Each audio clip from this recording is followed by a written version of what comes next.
ito ay dapat umalis ngayon sa pangalan ni Jesus. Salamat Panginoon, Alleluia, Alleluia.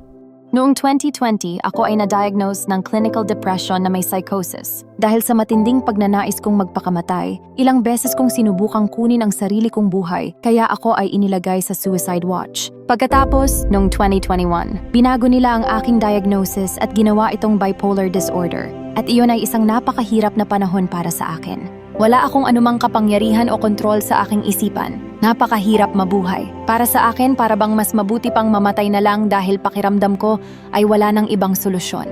Noong Disyembre 15, 2022, pumunta ka sa Revival is Now sa Phoenix, Arizona.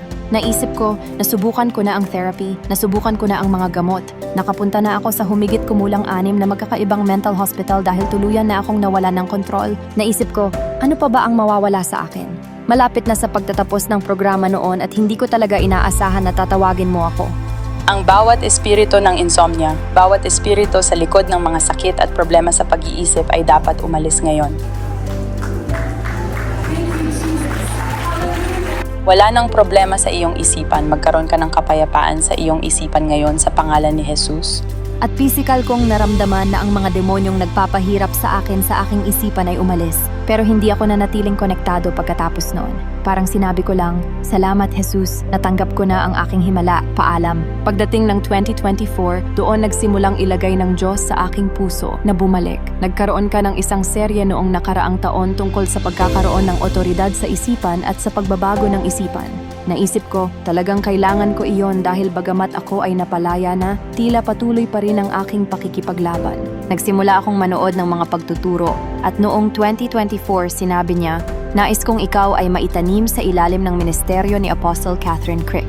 Makalipas ang ilang linggo, itinanim ko ang aking sarili sa Fivefold Church. Pinunan ko ang aplikasyon, pinindot ang submit at bumaba sa akin ang kapangyarihan ng Diyos.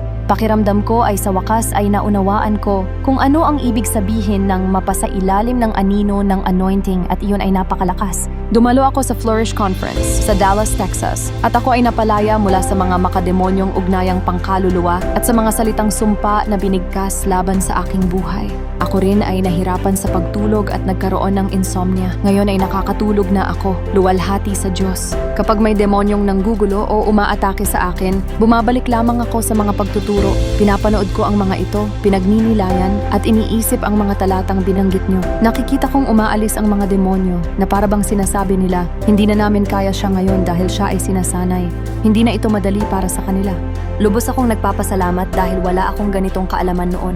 Kung nalaman ko lamang noon na ang pagsasabi ng gusto kong mamatay ay lumilikha ng isang tipan sa pagitan mo at ng espiritu ng pagpapakamatay, hindi ko sana iyon sinabi. Kaya buong puso akong nagpapatotoo na si Apostle Catherine Crick ay isang lingkod ni Hesukristo at maaari ninyo siyang lubos na pagkatiwalaan pagdating sa inyong espiritual na buhay.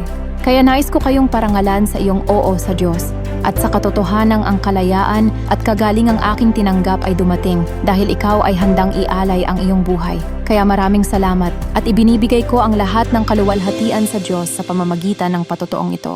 Panahon na ngayon na ang lahat ng mga kaisipan ng kamatayan ay tuluyang mawala. Sa tuwing susubukang pumasok ng mga demonyo sa iyong isipan at magsalita ng kamatayan, ito ay dapat umalis magmula ngayon sa pangalan ni Jesus. Salamat Panginoon. Alleluia, Alleluia.